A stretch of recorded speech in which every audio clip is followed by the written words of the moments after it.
My full name in Greek is Isidoros Passalidis. Yeah, Isidoros Passalidis, and come from Patmos, a small island in east coast of Greece, near Turkish coast.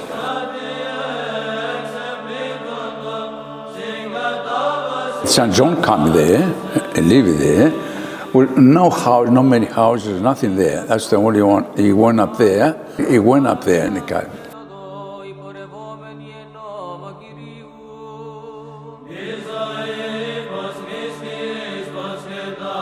And what happened in the cave? And what happened there? His secretary he told him, and he wrote all the story of Apocalypse, his revelations, and everything's come true.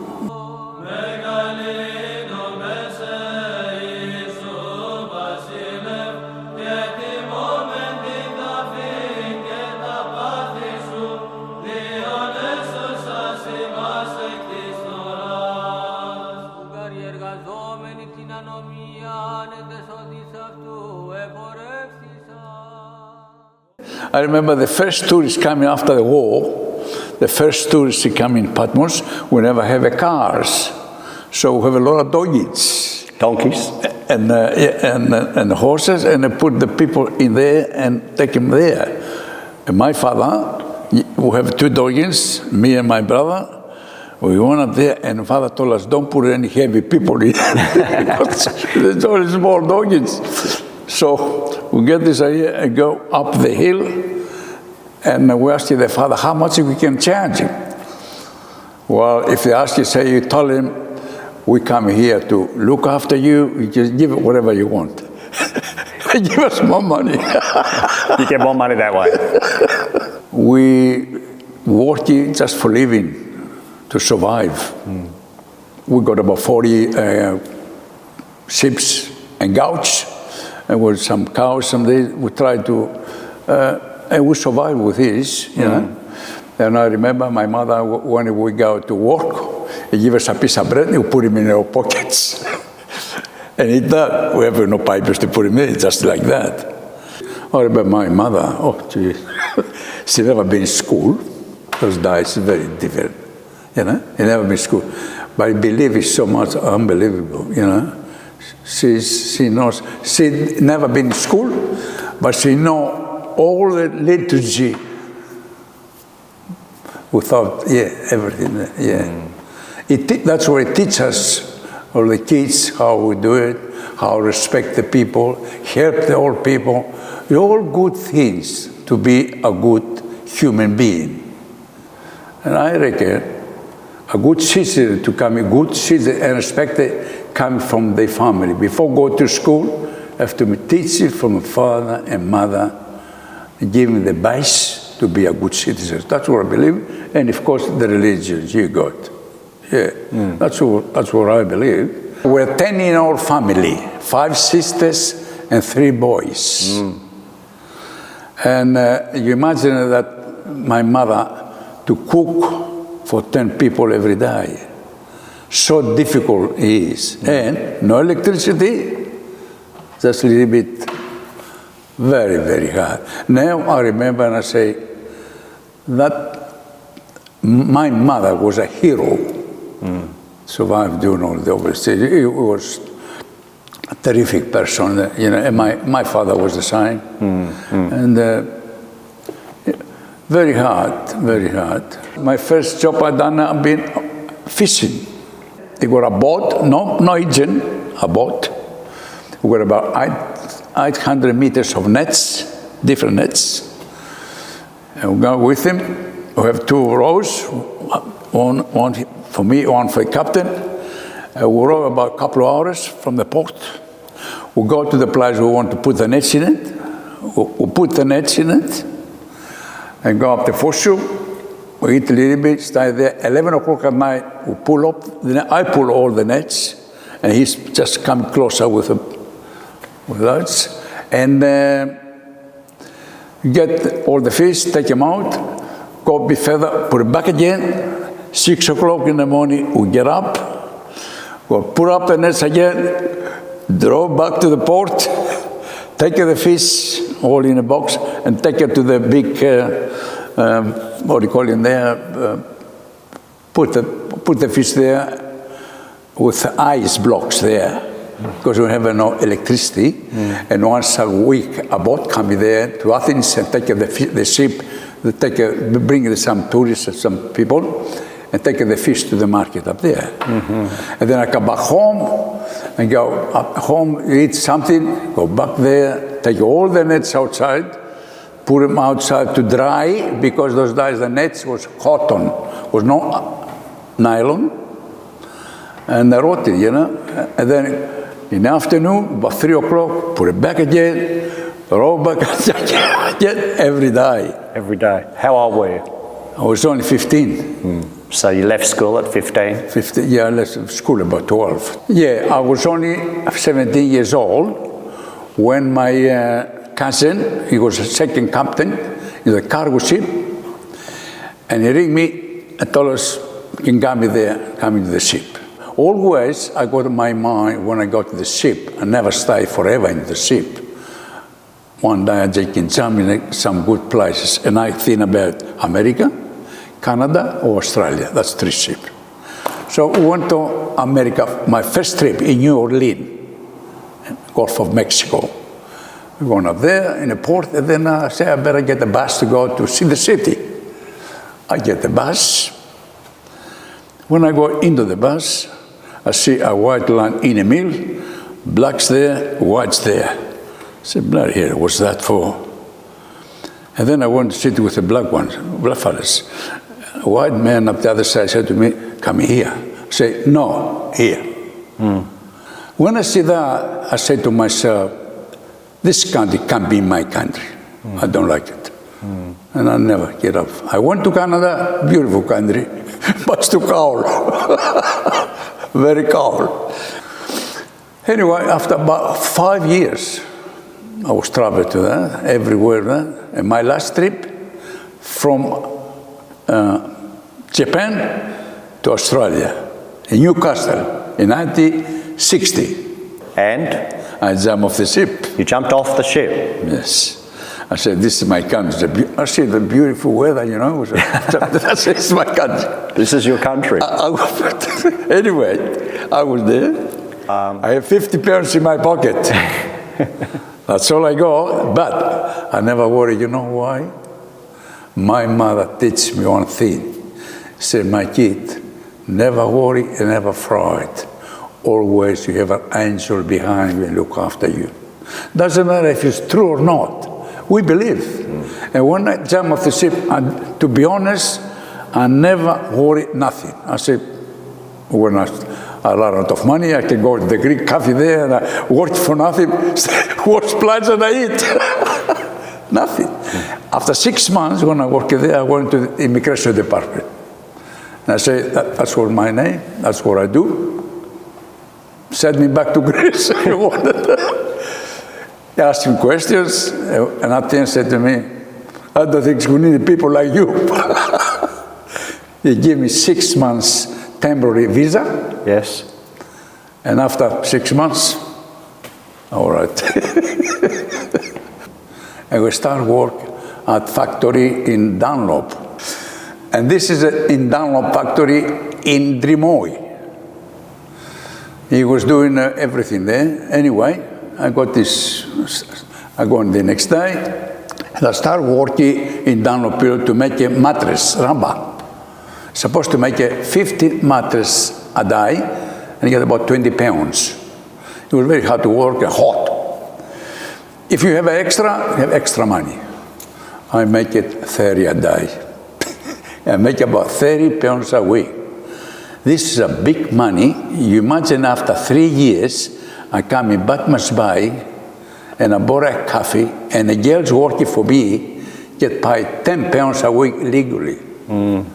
So me, without the language and that, I get 30 pounds. See, if I work up there for 3 years with my wife, I married the next year,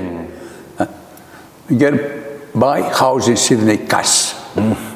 I got my best friend, he got a cafe here in Batemans Bay. And he rang me, said to me, "It's a cafe for sale." I went there, and it cost me £8,000. Business only. And I put £3,000 deposit, and the rest I borrowed from the bank, 17%. And when I come here in 1963, it was only 1,500 people. Now it's 25,000. I never worked in a kitchen before, and the lady was a cook, said, "No worry about it, sit. In 2 weeks you'll cook, you'll serve." And then I started working everything there. I do everything, steaks, fish and chips, fish, everything, hamburgers, the whole thing. We work 7 days a week, from 6 o'clock to 8 o'clock, 7 days a week. Working hard, but making money. Australia, particularly New South Wales, has a long history of Greek entrepreneurs buying cafes and supermarkets. Yes, and you're corner right. stores. You're right. Particular cafes. Every town in New South Wales, I don't know the others, they got a Greek cafe. In Batemans Bay, 2 Greek cafes. In Moruya, 1 Red Rose Cafe. In Batemans Bay was Edwin Cafe, Royal Cafe was mine. And then a bit further, Nauru, every little town now is Chinese on it. I took it over. But those days, all the Greeks made. Yes. And I remember a man, there, a businessman, he's coming in Australia. I never forget. He came, he introduced himself to me, said to me, "Sit, I congratulate you and I wish you all the best." I never forget that. When I just cried. Why does that affect you? Because it gave me such a confidence. I said, somebody, doing, take me that, I never forget, and still I'm friends with the family and all this, because the kids is gone now. It's a very old man, but it's a lovely man. Yeah. Meantime, in 1975, I bought a supermarket. I built the supermarket, I make a supermarket. It was only a small one supermarket, and I built a big one. It was 2 big shops, my shops. I built it in North Street. And I opened the supermarket. Very good, I'm doing very well. In 84, Woolies opened. I make it those days about $60,000 a week, takens. Talk about 74. When Woolies opened, they dropped me to 10,000. I got a partner, and he said to me, "Now, Sid, there's no point to be there." All right, say, "You want to go? Go. Give you something there, and go." So I went to Canberra and get an expert, and I say, "What I can do to fight the Woolies?" Right? It dropped me to $10,000 a week. Right? So the service. So what I done 6 days a week, free delivery, phone deliveries for the old people and pensioners. And I get the kids, which the school was only about 50 meters away. We get the schools after they finish the school, come there, grab the bags from a customer, take them to their cars, and after 2 months, up again. I keep business for another 5 years, and after I sell, I get $200,000 for the business, plus the stock. And when I get the money of the bank, the bank manager said to me, "Sid, I couldn't believe it. You survived." So that's happened. And I believe with the service, you can do anything. I have a man there and they supply me with oysters from Clay River. He was an old man, about 65 years old. And he's every week, Friday, he come and pay him. Get me about 50, 60 pounds a week. Bear in mind, the girls work up there will pay 10 pounds a week. And I say to myself, if this old man is making that money, it must be very good business. So, the first farm was be for sale. It was one of the biggest farms in Clay River. It's about 5 miles long. It was an auction sale, and I went and I bought it. And the pie it was 4,000 pounds. I put only 1,500 pounds, and the rest I bought it. And they told me if they take a long time before they get when you come back to your name, then you buy the rest of the money. Did you know anything about oysters before that? Nothing. But I knew we have to do with the boats, and I'm expert on that boat, no problem.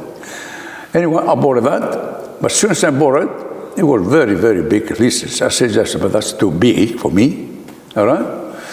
So I went up the fisheries and told me to cut in 3 pieces, legally, and I bring other Greeks from Sydney, and I sell it, I get all my money.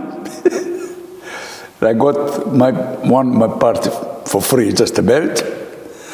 Me and the family are very happy. They all make your money. All right? When I get the farm, I get an old fellow, Australian, was a very nice man. He was working all his life. And I employ him, and he teach me how I do it. Those days, the oyster farming was different altogether. You have to walk in the mud to pick oysters off the rocks, off the mangrove trees, and the peg stones. And later on, we get the sticks. It's a 6-foot long sticks with the cuts in it. We bought it from North Coast. They come about 10,000 sticks. We put them in the river, and that's much easier. Yeah, that's where I started, and I'm still oyster farmer. Yeah. That's my expert. Do you love it? Yes, that's what I am. It's not just a business, you enjoy it. No, I love it. I love it. The clean environment, working, I'm still working today, cutting oysters. Look at that, here. Opa. Going in. All right.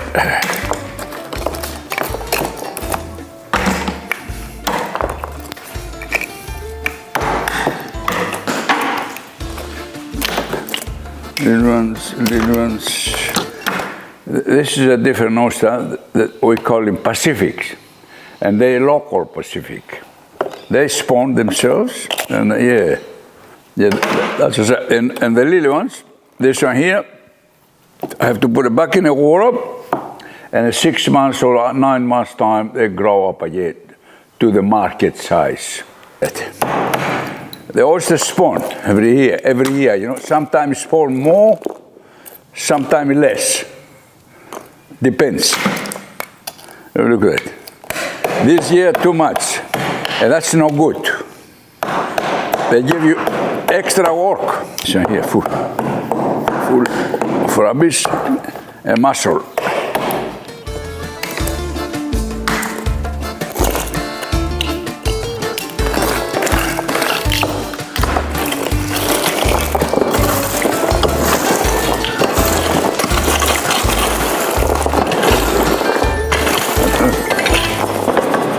This one here, I reckon I do an average 5 times an oyster.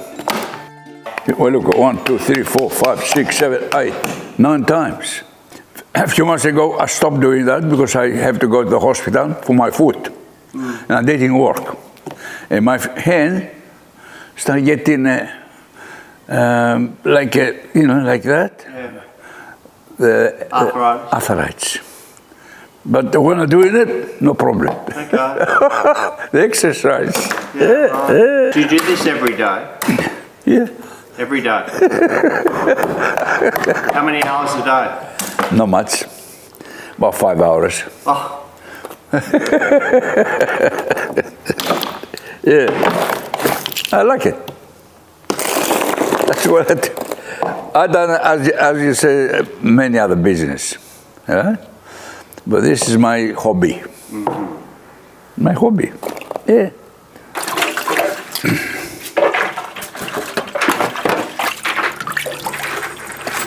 The condition is very good.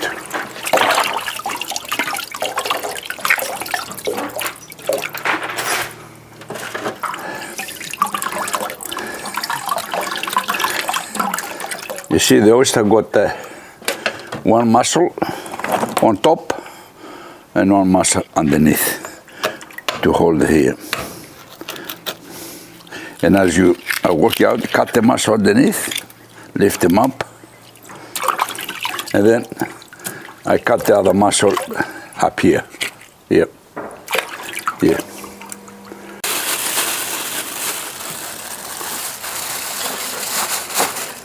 And now it's different. No one's putting the foot in the mud anymore. You buy the stock, little oysters like that. You buy the Pacifics, the big ones. Pacific is a big money. Just to give you an example, a dozen costs you $1 a dozen. In 12 months' time, when you put it back, it's only a little one. It's like my half fingernail. 1 year time, they grow that big, and you sell for $12. One in a year time. If you live another year, you sell for $20 a dozen. They're big, and now they grow. It's big business, good business now. Yeah. When you first came to Batemans Bay, and you decided to go into oyster farming, after 3 years. After 3 years, was there other Greeks doing oyster farming in this area? I was the first. I was the first. How many local people have you employed? In the business, I got about 10 people work for me every week. When I got the supermarket, was about more than 10 people worked for me. In a farm, and about 2 people there, 2, 3 people. It was a lot. I know so many people here, and they call me, sit here, there, but I forgot the names because it's been so long. We employed hundreds of people here, all this. But because I've done all this work, the people write to the government, and I get the OAM from the government, Order of Australian Metal.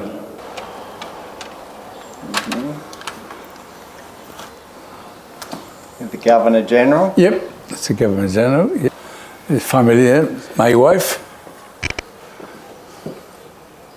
when I was young.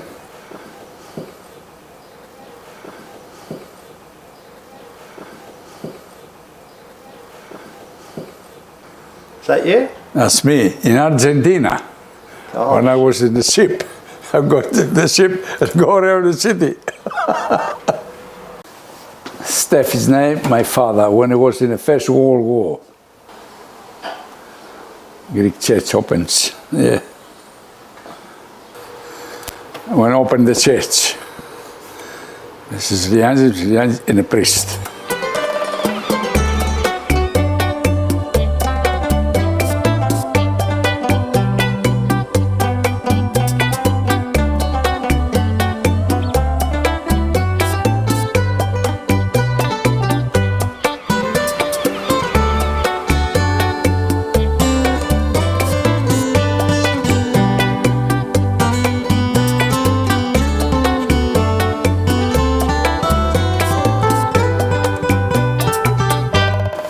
Sid's oyster shack. Hey, look at that. Here. You come up here.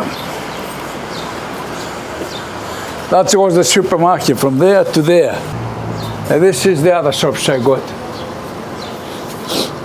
That's the first shop I built there on the corner there, the TAB, in 1972. What does the Greek community do really well? Well, it's the hard workers. It's the hard workers. This is the main thing today, to be survive and be success, is to work hard and save you money. This is all about, And they are. That's the Greeks are. They are hard workers there for sure. Bear in mind, in 1972, when I built my first shop in North Street, there was no other shops. That's the first shop I built it. Next to the hospital. The hospital was there. And I built for the government, the TAB. And I got 7 shops there in North Street. First shops built there. And I live upstairs. I'm still there. I'm still living upstairs. Family is very important to look after family. You know, I got 2 daughters, and unfortunately have a divorce. So what I did, I give him 2 units, like that, and then I have another 2 units. I sell, I give all the money to them, the whole money, about $450,000 each. And they're very happy, and I buy a new house, and you know, that's what we working for the family, for sure.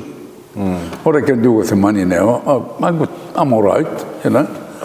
And I have income, but unfortunately I got my wife here at the retirement village. They cost me $6,000 a month, you know. But all right, I got the money, I pay for it, it's all right. Then whatever left me, we donated many money here, different things. We donated to the hospital before, the ambulance. Yeah. Are you glad you made the decision to come to Australia? How do you feel about it? Best thing. I picked the best country in the world. I like Australia. Yeah, it's good. Yeah, the best country, really. Do you still identify as Greek? How important is being Greek to you? Yes, I am Greek, and I never tried to say that. But also, I'm proud to say I'm Aussie too. Oh yeah. I live in a good country. We respect the law here. We live well here. We grow here. We done very well. So what's wrong with that?